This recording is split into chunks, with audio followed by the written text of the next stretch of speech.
चलिए, very good evening. Next है आपकी बुक का क्वेश्चन नंबर 22। आपको फोरियर ट्रांसफॉर्म कैलकुलेट करना है। एफ ऑफ एक्स की वैल्यू 1 है for mod x less than और इक्वल टू 1 और 0 है for mod x greater than 1। देखिए, मॉड का मतलब अगर मॉड हटाएंगे तो दो साइन आएगी, एक पॉजिटिव और एक नेगेटिव।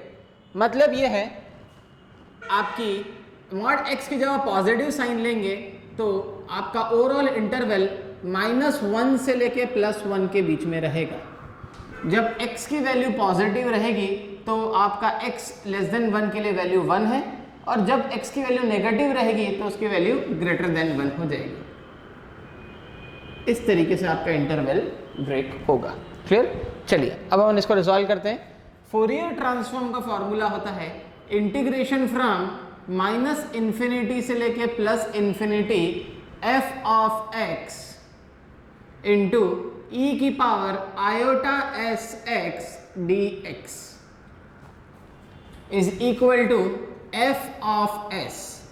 मतलब ये जो f ऑफ x है ये टाइम डोमेन में कोई फंक्शन है, इसको फ्रीक्वेंसी डोमेन में कन्वर्ट करने के लिए हम यूज करते हैं फोरियर ट्रांसफॉर्म का। कैपिटल F जो कैपिटल नोटेशन हमेशा फ्रीक्वेंसी डोमेन के लिए रहेंगे और स्मॉल f वाले नोटेशन स्मॉल लेटर्स हमेशा टाइम डोमेन के लिए रहेंगे। चलिए f ऑफ x की वैल्यू हम लिख देते हैं। तो f ऑफ x आपका एग्जिस्ट कर रहा है सिर्फ -1 से लेके +1 के बीच में और उसकी वैल्यू है 1। इंटीग्रेशन फ्रॉम -1 से लेके +1 f ऑफ x की वैल्यू है 1 इंटू e की power iota s x d x. फिर इस फंक्शन को और आगे रिजॉल्व करते हैं। जब आप इस फंक्शन को इंटीग्रेट करेंगे तो वैल्यू आएगी आपकी e की power iota s x upon iota S और लिमिट डलेगी -1 से लेके +1 तक।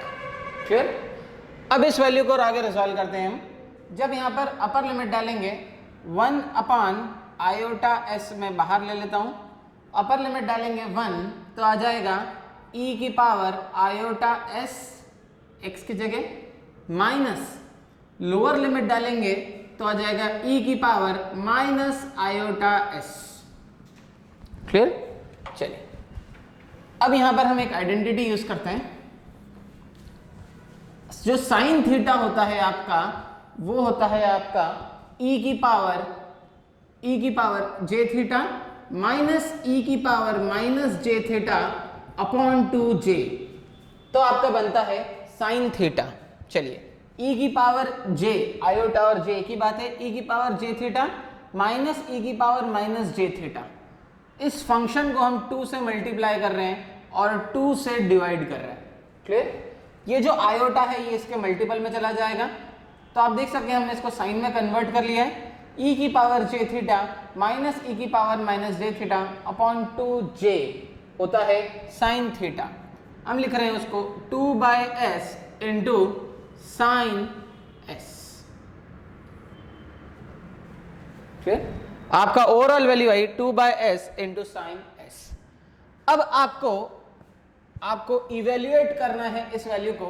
f ऑफ x आपको देके रखा है, क्वेश्चन है आपका इवेल्युएट इंटीग्रल फ्रॉम -∞ से लेके +∞ sine s upon s into cos s x d s. देखिए यहाँ पे ds है, मतलब अब मुझे जो भी फंक्शन मिला है उस फंक्शन का मैं लूंगा इनवर्स फोरियर ट्रांसफॉर्म। तो जो इनवर्स फोरियर ट्रांसफॉर्म का फॉर्मूला होता है वो होता है आपका f of x is equals to 1/2 pi integration from -∞ से लेके +∞ capital F of s into e की power minus iota s x d s. ये फॉर्मूला होता है आपका इनवर्स फोरियर ट्रांसफॉर्म का। चलिए यहाँ पर हम f ऑफ s की जगह पर f ऑफ s की वैल्यू पुट करते हैं। ये आपका जो वैल्यू मिली है ये आपकी f ऑफ s की वैल्यू है। f ऑफ s की जो वैल्यू है 2/s इंटू साइन s। चलिए 1/2 पाई इंटीग्रेशन फ्रॉम -∞ से लेके +∞ 2/s into sine s into e की power minus iota s x d s. Clear?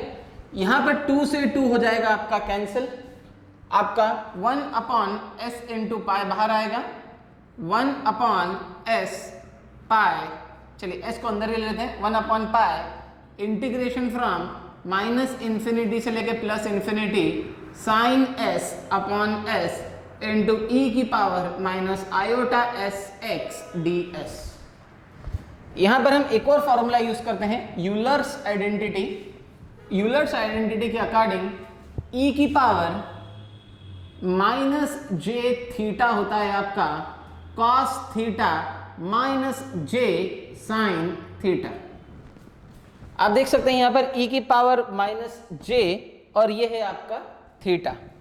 Next step में लिख रहा हूं मैं 1 upon pi integration from minus infinity से लेके plus infinity sine s upon s into e की पावर माइनस जे थीटा को मैं एक्सपांड कर रहा हूं, मैं लिख रहा हूं कॉस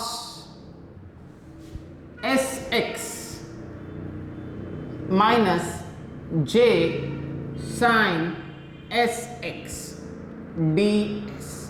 ई की पावर जे थीटा होता है cos theta minus j sine theta. Clear? चलिए इस फंक्शन को, ये फंक्शन अब दोनों में मल्टीप्लाई होगा। नेक्स्ट स्टेप में आएगा 1 upon pi integration from minus infinity से लेके plus infinity sine s upon s into cos s x minus j integration from minus infinity से लेके plus infinity sine s upon s into sine s x.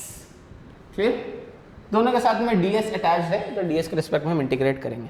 चलिए पहले हम यहाँ पर even function और ऑड फंक्शन की टेस्ट लगा के देखते हैं। क्लियर? यहाँ पर मैं s की जगह पर माइनस s रख रहा हूँ। क्लियर? तो आप देखिए इस फंक्शन में sine of minus theta is minus sine theta, एक नेगेटिव साइन मिलेगी। यहां पर आप जब पुट करेंगे s की जगह पर minus s, again sine of minus theta is minus sine theta, दो नेगेटिव साइन मिल गई, माइनस माइनस हो गया प्लस। पर इस s की जगह पर जब आप माइनस साइन पुट करेंगे तो ओवरऑल फंक्शन के आगे एक नेगेटिव साइन लग जाएगी। क्लियर? तो ये जो फंक्शन है ये एक आपका ऑड फंक्शन है। This is an odd function. f of minus s is equals to minus f of s। और ऑड फंक्शन को माइनस इंफिनिटी से प्लस इंफिनिटी एक कंप्लीट इंटीग्रल में रिजॉल्व करेंगे तो ओवरऑल वैल्यू मिलेगी हमको 0। क्लियर? तो इस इंटीग्रल को हमको रिजॉल्व करने की जरूरत नहीं है, ये इंटीग्रल पूरा का पूरा 0 को करस्पॉन्ड कर चुका है।